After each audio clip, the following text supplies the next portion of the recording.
Starting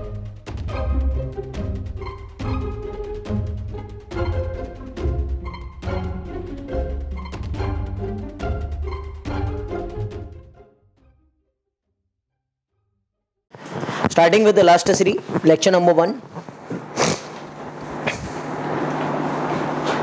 So now, every material body, whether solid or liquid, undergoes change in shape and size. Every material body, चाहे solid हो, liquid हो, undergoes change in shape and size. The change in shape and size is termed as the deformation in the body. And the applied force which causes the deformation is termed as the deforming force. तो अगर हमने एक sponge लिया, एक बड़ा सी foam, and I apply force, will get deformed. So the force which I am applying is termed as which force? Beta, deforming force. And as soon as I remove the deforming force, it is going to come back to its original dimension after the deforming force is removed. Okay, rubber band लिया आपने, rubber band को आपने खींच लिया. The force which you are applying is termed as which force? Deforming force. But as soon as I remove the deforming force, the body is going to regain its original dimension after the removal of the deforming force. Clear? So हमने क्या कहा? Every material body, whether solid or liquid, undergoes change in shape and size. The change in shape and size is termed as the deformation in the body, and the applied force is termed as the deforming force. I am going to define something called as elasticity.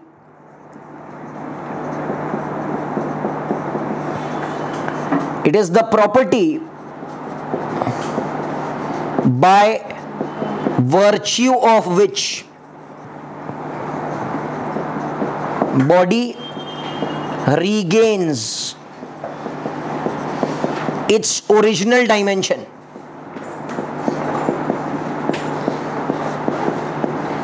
after removal of deforming force. बराबर है? Rubber band आपने लिया, खींच लिया, कौन सा force लगाया बेटा आपने? Deforming force. But as soon as you remove the deforming force, the body will regain its original dimension. That property को क्या कहते हैं? Elasticity. And that bodies are termed as elastic bodies. Can anyone give me some examples of elastic bodies? बोलो. Rubber band. Okay, आगे. Steel wire, copper wire. Listen, इसका मतलब क्या होता है आपको नहीं समझेगा. स्टील वायर आपने खींच लिया, डिफॉर्मेशन हो रहा है नहीं हो रहा है? हो रहा है, अंदर आपको दिखता नहीं है. Can you see with your naked eyes? No. But is the atoms getting deformed? Yes. But as soon as I remove the deforming force, will the atoms going to come back to its original dimension? Yes. So can I say steel wire is elastic and it is more elastic than rubber? Elasticity का मतलब हमारे दिमाग में होता है ज्यादा खींचे जाना, बट यहां पर फिजिक्स में मतलब होता है ज्यादा resistance. Who is having more resistance to the change in dimension? Steel wire. So he is more elastic than rubber. Who is offering more resistance to change in length? Steel. Steel is more elastic than rubber. आपको बात समझ आई? हम जो सोचते हैं वैसे नहीं है. There's another body which is termed as plastic body, and the property is termed as plasticity. It is the property by virtue of which body retains its altered dimension. Which dimension? Altered dimension after the removal of the deforming force.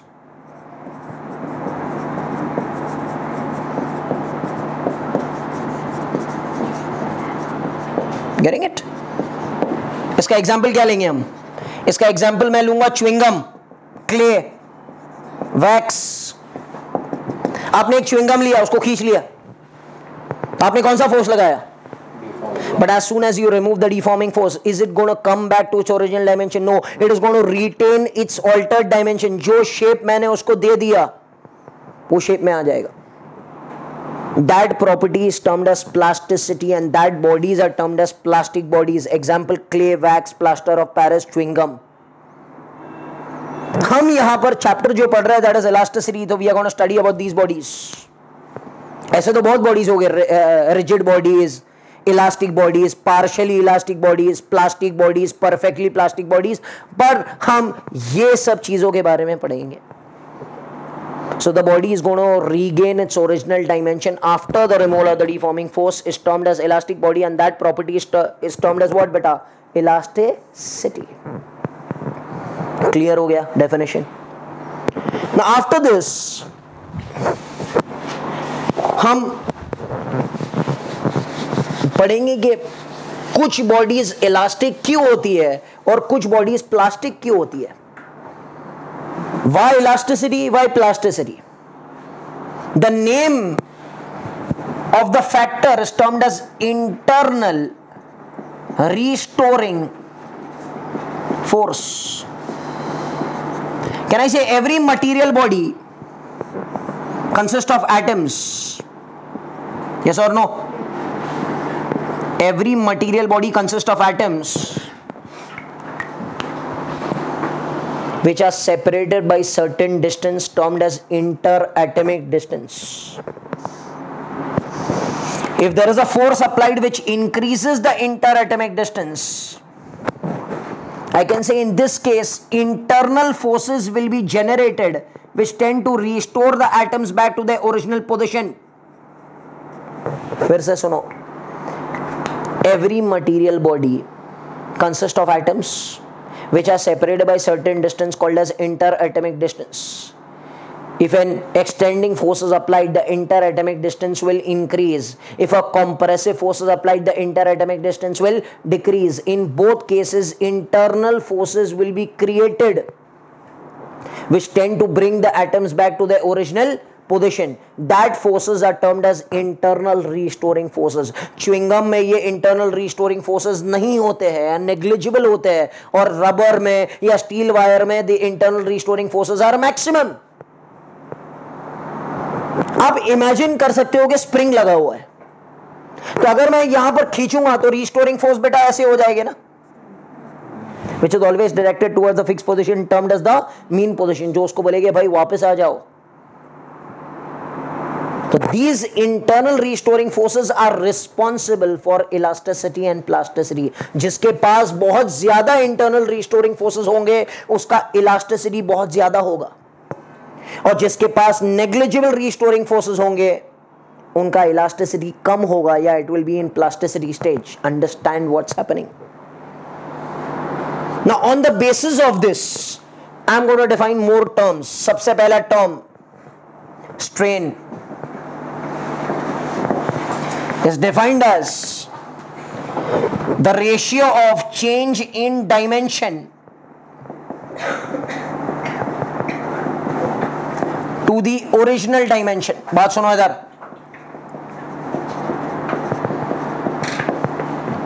What is it defined as? The ratio of change in dimension to the original dimension. Change in dimension to the original dimension मतलब एक wire है जिसको मैंने खींच लिया, क्या change होगा बेटा उसका length. So I defined the ratio of change in length to the original length. एक बलून है मैंने कंप्रेस किया, क्या चेंज होगा बेटा उसका volume. Can I say it is defined as change in volume upon original volume. तो चाहे डायमेंशन 1D हो या 2D हो या 3D हो, डिपेंडिंग ऑन लेंथ, एरिया या वॉल्यूम की स्ट्रेन लिखा जाएगा. क्लियर है. अच्छा, इसके डायमेंशन नहीं होता है, इसका यूनिट नहीं होता है, because it is dimension by dimension. M0, L0, T0. Stress. What is stress defined as? Is defined as internal restoring force per unit area. बात सुनो इधर प्लीज. एक बॉडी में स्ट्रेस आएगा, मतलब सपोज आई हिट, इसमें स्ट्रेस आ रहा है. स्ट्रेस का डेफिनेशन क्या है? Internal restoring force per unit area over which the deforming force is applied. Which body is getting stress? This body. तो इसकी बात करेंगे, इसका internal restoring force per unit area. Stress is always related with the अंदर का force, but I can say in equilibrium condition the internal restoring force is equal to which force बेटा? The deforming force. Numerically they are same, definition तो यही है, but अगर numericals हमको करना है तो भाई ये फोर्स, अंदरूनी फोर्स तो पता ही नहीं है ना हमको. तो मैं कहूंगा बाहर का जो फोर्स है भाई, Newton third law in equilibrium condition है, तो अंदर का फोर्स. मतलब एक वायर मैंने खींच लिया मास से, तो हम क्या लिखेंगे? फोर्स क्या रहेगा भाई? अंदर का फोर्स कितना है? mg, which is actually the deforming force. But by definition, stress is defined as the internal restoring force per unit area over which the deforming force is applied. And in equilibrium condition, कितना अंदर का force रहेगा जितना बाहर का force रहेगा. But this only happens in equilibrium condition. कुछ समझ आ रहा है बात? यही चीज है. अभी इसी के बेसिस पर, अच्छा इसका यूनिट क्या रहेगा बेटा? F by A. F by A है ना स्ट्रेस. इसका यूनिट क्या रहेगा बेटा? न्यूटन पर मीटर स्क्वायर और dyne per centimetre square. And the dimensions are m1 l-1 t-2. बोलो, पूरे चैप्टर में एक ही डायमेंशन है, एक ही यूनिट है, ये याद रखना है बस. Stress has m1 l-1 t-2, same as that of pressure, because pressure is F by A ना, न्यूटन पर मीटर स्क्वायर, याद है? पास्कल. इसी के बेसिस पर, स्ट्रेस और स्ट्रेन के बेसिस पर हम 3 डेफिनेशंस बनाएंगे और हम इलास्टिसिटी पढ़ेंगे कि बॉडी का इलास्टिसिटी कैसे पहचाना जाता है. सुनना बात अभी इंपॉर्टेंट है. I am defining something called as tensile stress strain. सुनो भाई, वॉल्यूम, स्ट्रेस, स्ट्रेन. आगे बढ़ते हैं. शियर, शियर, स्ट्रेस, क्या? स्ट्रेन. तीनों चीज हम पढ़ेंगे. हमको पता है स्ट्रेस क्या है बेटा? F by A. स्ट्रेन क्या है बेटा? Change in dimension upon original dimension. बात सुनना है इधर. टेंसाइल स्ट्रेस, मैंने एक वायर लिया, वायर लिया जिसका लेंथ था, ओरिजिनल लेंथ है बड़ो L, उसको हैंग कर दिया सीलिंग से और यहां पर हमने एक मास लगा दिया जिसके कारण वो खींचा जाएगा. सो फोर्स कितना लगेगा बेटा नीचे? mg. And how much is the area of cross section बेटा? Pi r square. Very good, this is the area of cross section. ये ऐसे सपोज खींचा जाएगा. मैं थोड़ा ज्यादा प्रोमिनेंट बना रहा हूं ताकि आपको समझ आए. इतना ज्यादा खींचा नहीं जाएगा, बट सपोज हम एनलार्ज कर लेते हैं उसको. दिस इज बड़ो L and this is my छोटो L. What does छोटो L stand for? Change in length. And this is mg.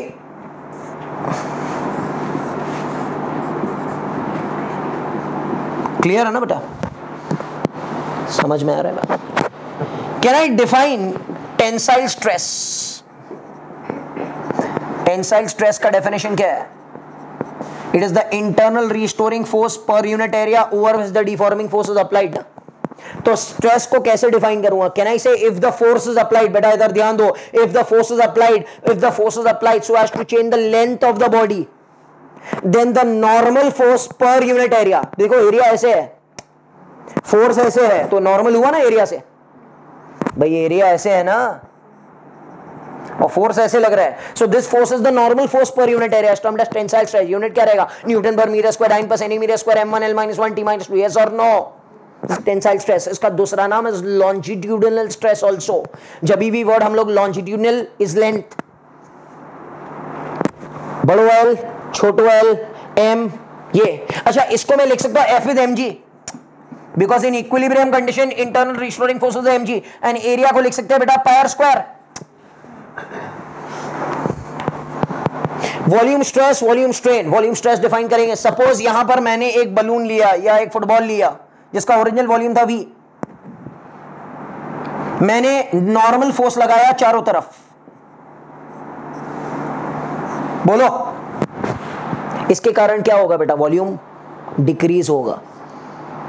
Can I define something called as volume stress? What is volume stress defined as? Stress का definition क्या है? F by A. So can I say if the force is applied so as to change the volume of the body. Volume इतना हो गया suppose. Because molecules इतने बड़े थे, जब हम उसको दबाएंगे ऐसे तो molecules का interatomic distance सुकड़ जाएगा ना? Yes or no? It will become less. ऐसे था. It will become this way when you apply force. याद है आपने thermodynamics में piston वाला example किया, work done as PdV. Same concept. So if the force is applied so as to change the volume of the body, then the normal force per unit area is termed as volume stress. Can I say volume stress is F by A, which can also be written as change in pressure. Pressure नहीं, पहले से ही atmospheric pressure तो मौजूद है, आपने pressure बढ़ाया, उसी के कारण volume change हो रहा है. एक एग्जांपल लिया जाता है इसमें कि एक बबल है लेक के सरफेस पर, उसका प्रेशर कितना है? P0. जब लेक के अंदर जाएगा तो उसका प्रेशर कितना हो जाएगा? P0 plus rho G H. So how much is the change in pressure? Rho G H. Perfect. अगर न्यूमेरिकल्स में आएगा बबल का क्वेश्चन तो रो जी एच लेना है डीपी की जगह. समझ आ रहा है? Third type is termed as shear stress. ध्यान दीजिए बेटा, शियर स्ट्रेस क्या कह रहा है? अगर आपने एक 3 डायमेंशनल क्यूबिकल सरफेस लिया एंड इसको जमीन से ऐसे चिपका दिया,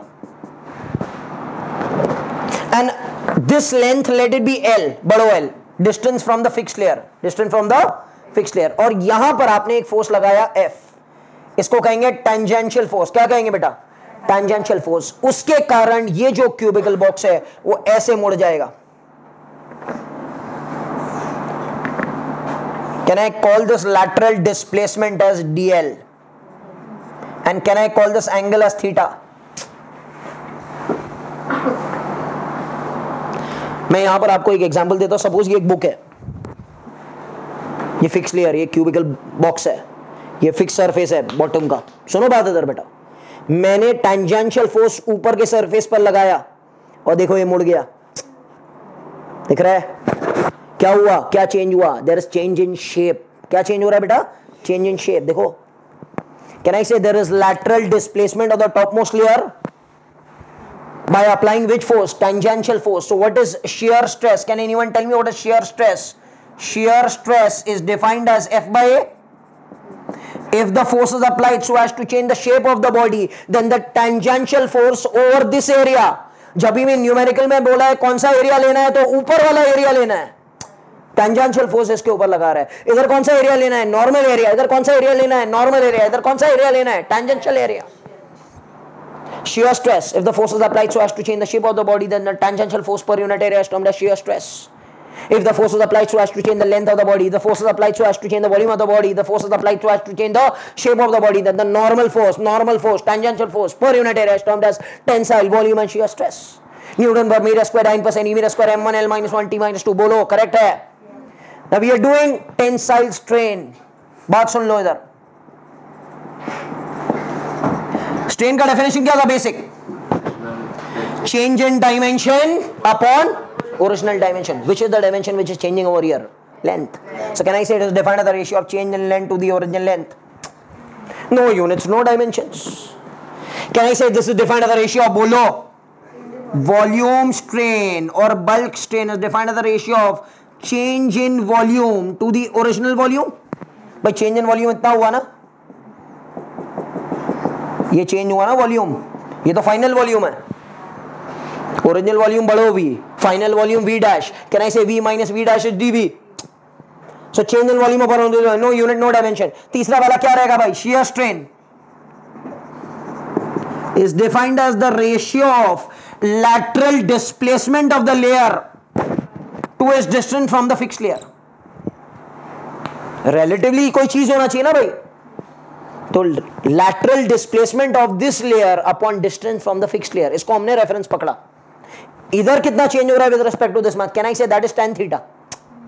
अरे देखो भाई tan theta, but theta is very छोटा ना बेटा.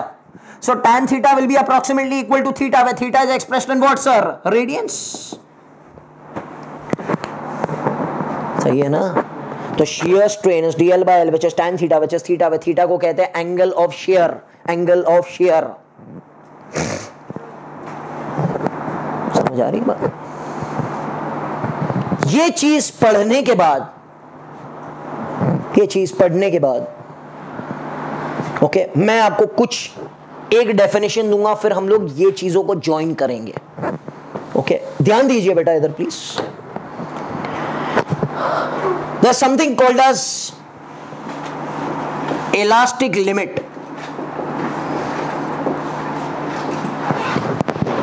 इलास्टिक लिमिट,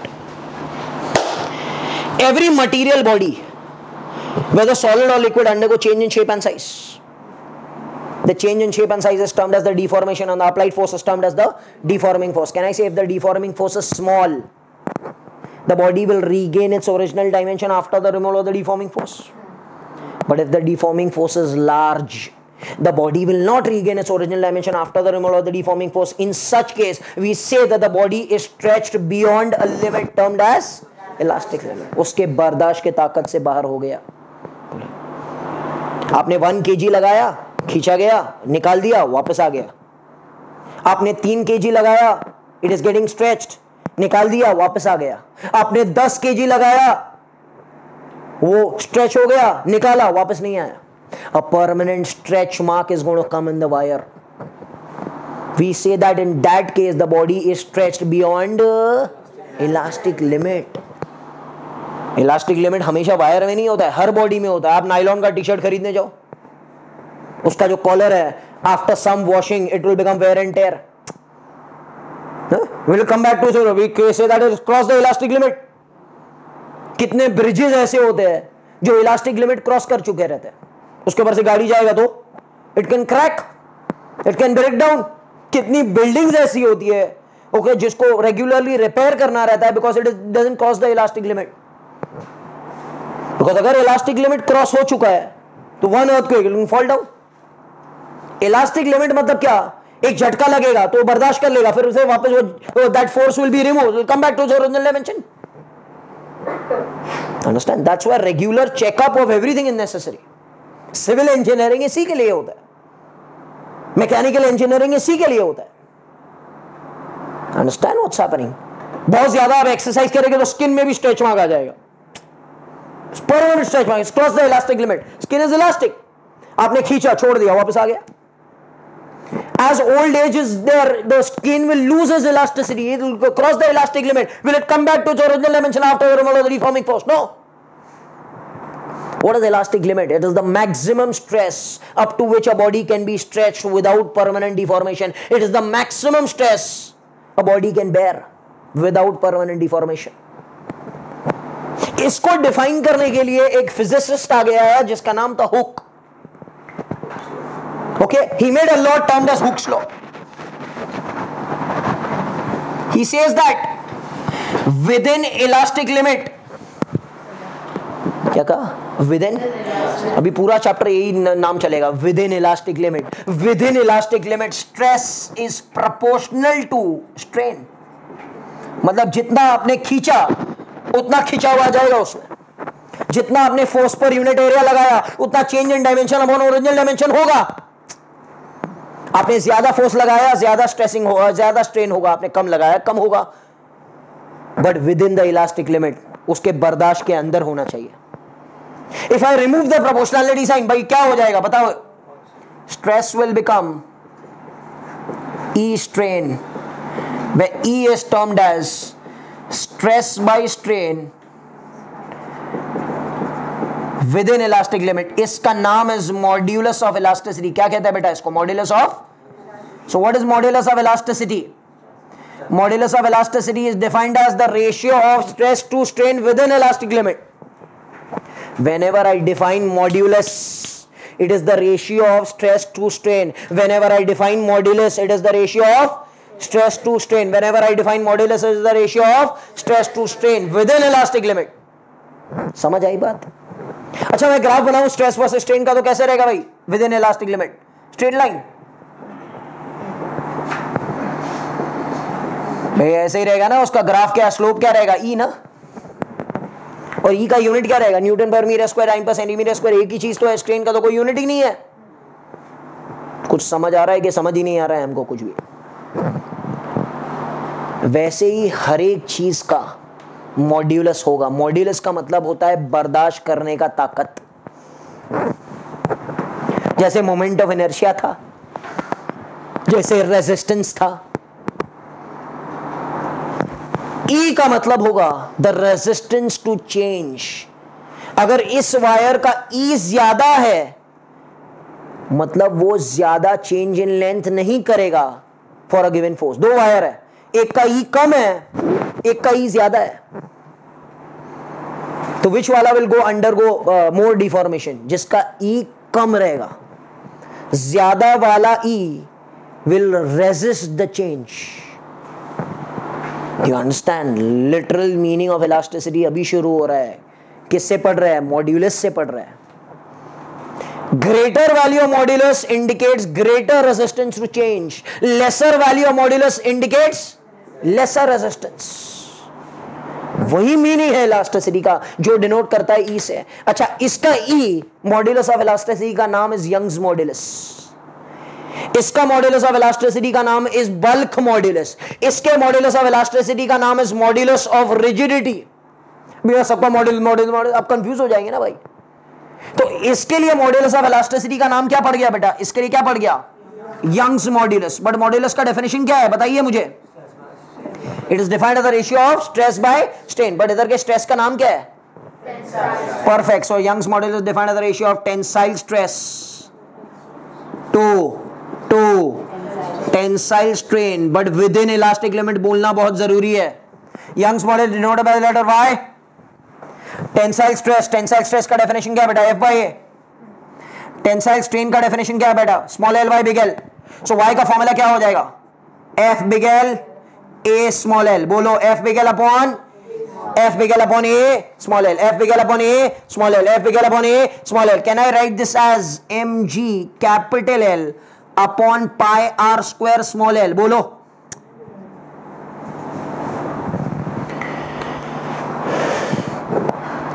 समझ आ रहा है ये?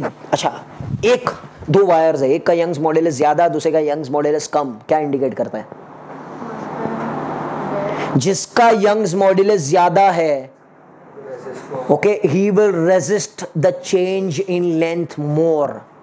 मतलब फॉर अ गिवन फोर्स जिसका यंग्स मॉड्यूलस ज्यादा रहेगा उसका स्ट्रेन कम रहेगा, और जिसका यंग्स मॉड्यूलस कम रहेगा उसका स्ट्रेन ज्यादा रहेगा। इसमें खिंचाव कम रहेगा पहले वाले में, दूसरे में खिंचाव ज्यादा रहेगा। Did you understand now the meaning? सब कुछ ज्वाइन करके ये बन रहा है और यही चाहिए था हमको, F big L upon A small L. अच्छा, ये दोनों को ज्वाइन करेंगे तो इसका नाम क्या पड़ जाएगा भाई? इसका नाम कौन सा मॉड्यूलस था भाई? Bulk modulus. डेफिनेशन बोलिए, बल्क मॉड्यूलस का डेफिनेशन क्या है बेटा? Bulk modulus defined as the ratio of volume stress to volume strain within elastic limit. बोलना बहुत जरूरी है कि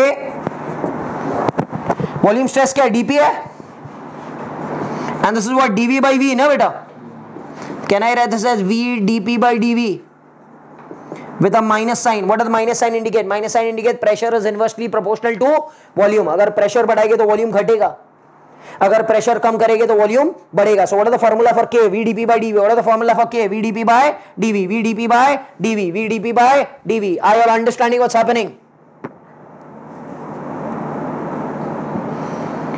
Okay.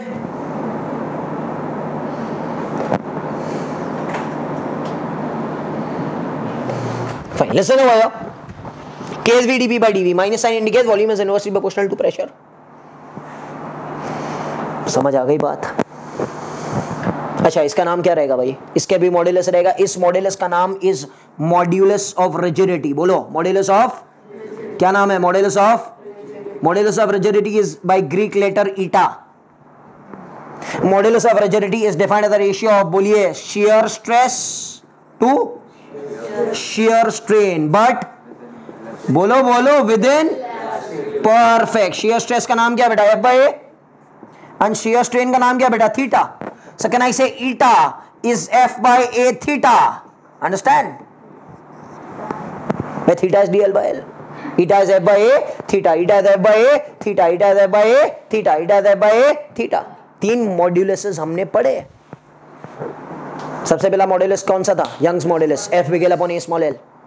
दूसरा मॉड्यूलस कौन सा था? Bulk modulus, K is equal to VdP by dV। तीसरा वाला कौन सा था? Modulus of rigidity, eta is F by theta by theta is D L by L. और जिसका मॉड्यूलस ज्यादा उसका रेजिस्टेंस ज्यादा, जिसका मॉड्यूलस कम उसका रेजिस्टेंस कम। अच्छा कभी कभी है ना न्यूमेरिकल्स में 1/k दिया रहता है, रिवर्स ऑफ k, इसको कहते हैं कॉम्प्रेसिबिलिटी। क्या कहते हैं बेटा इसको? Compress. Sometimes they give you 1/k which is termed as compressibility. तो आपको क्या कर देना है? उल्टा कर देना है और कुछ नहीं, बिलिटी। Okay, compressibility means the allowance to change. जिसका कॉम्प्रेसिबिलिटी ज्यादा रहेगा वो ज्यादा चेंज होगा। इसका उल्टा है ना भाई, जैसे रेजिस्टेंस और कंडक्टेंस है, रेजिस्टेंस अपोज करेगा, कंडक्टेंस अलाउ करेगा। बल्क मॉड्यूलस अपोज करेगा चेंज को, कॉम्प्रेसिबिलिटी अलाउ करेगा। But whenever compressibility is given, एक चीज करना है उसका उल्टा कर दो, ये फॉर्मूला लगा देना। इसमें ज्यादा सोचने की जरूरत नहीं है। I am understanding what's happening. ना आगे बढ़ते हैं हम लोग। There is another ratio which is given, which I will define. Pay attention over here बेटा। 1 2 3 I'll define another ratio termed as Poisson's ratio. क्या बोलते हैं इसको? सिग्मा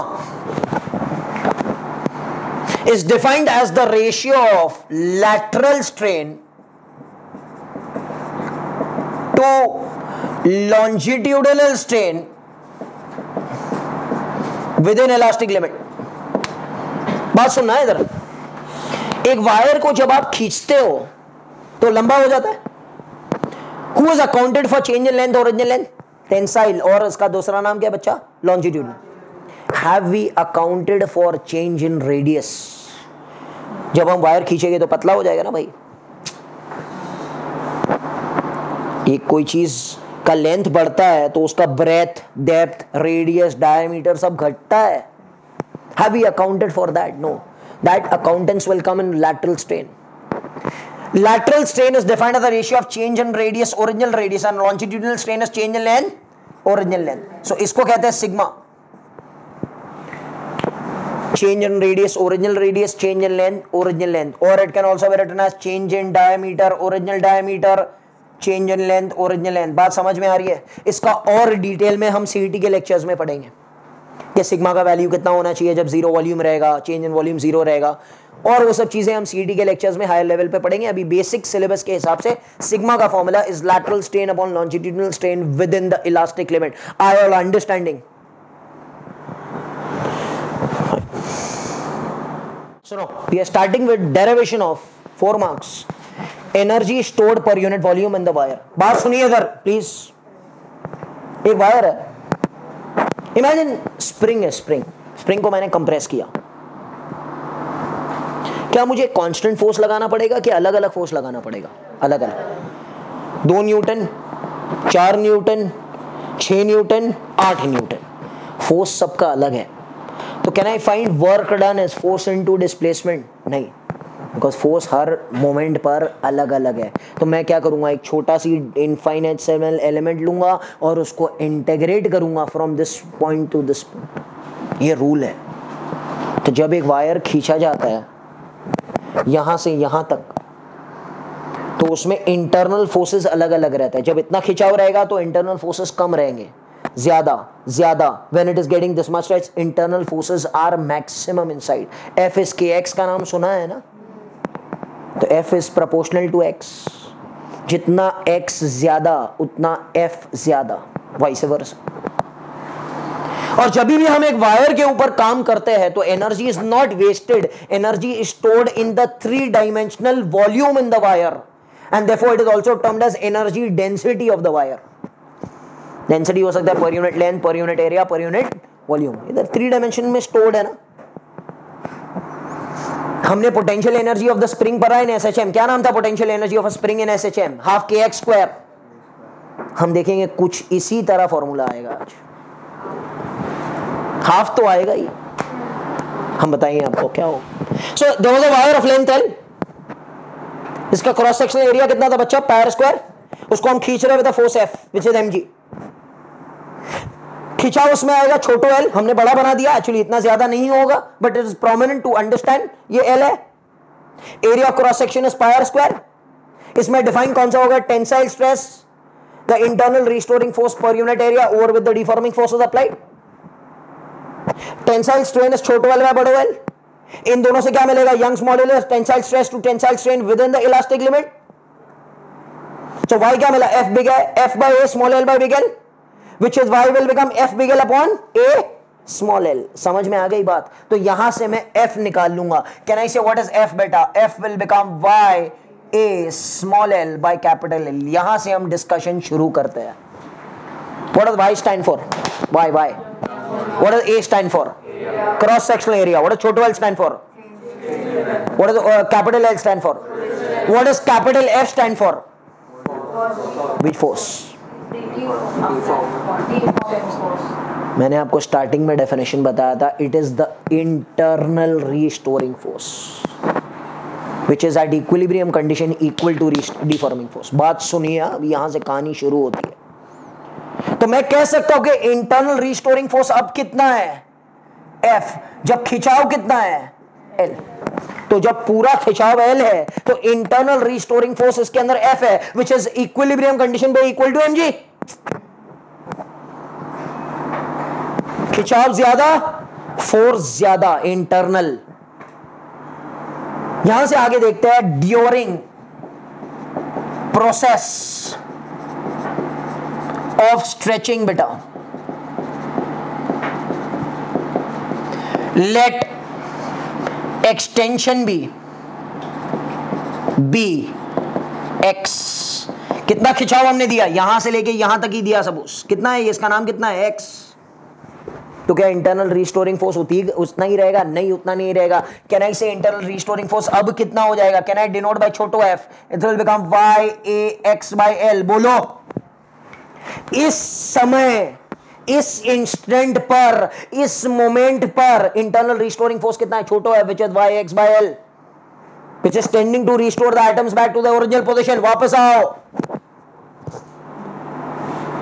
क्या और खींचना है? हाँ खींचना है, इधर से इधर तक जाना है हमको। तो कैन आई से टू स्ट्रेच मोर dx।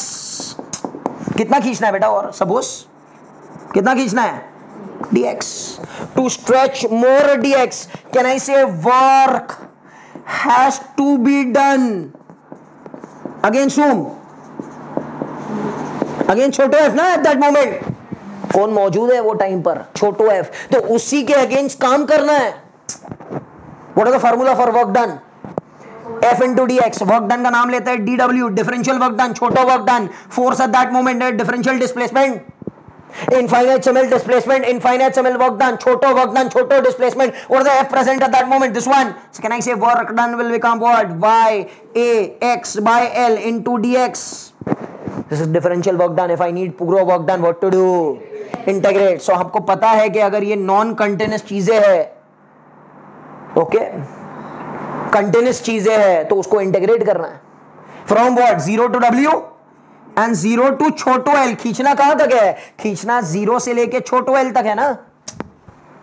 बोलो इसका इंटीग्रेशन क्या हो जाएगा? इसका इंटीग्रेशन हो जाएगा W and this will become y a by l बाहर निकल जाएगा। It will become x square by 2 which is l square by 2।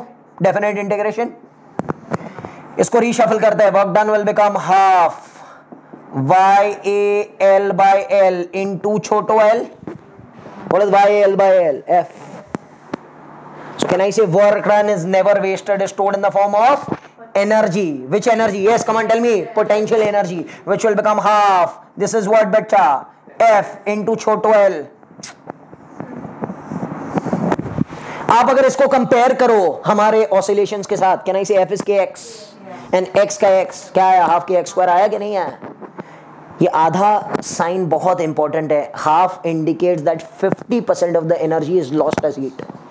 आपने काम तो बराबर किया पूरा F into L, बट उसमें से आधो FL बचा, आधो FL हीट बनकर उड़ गया।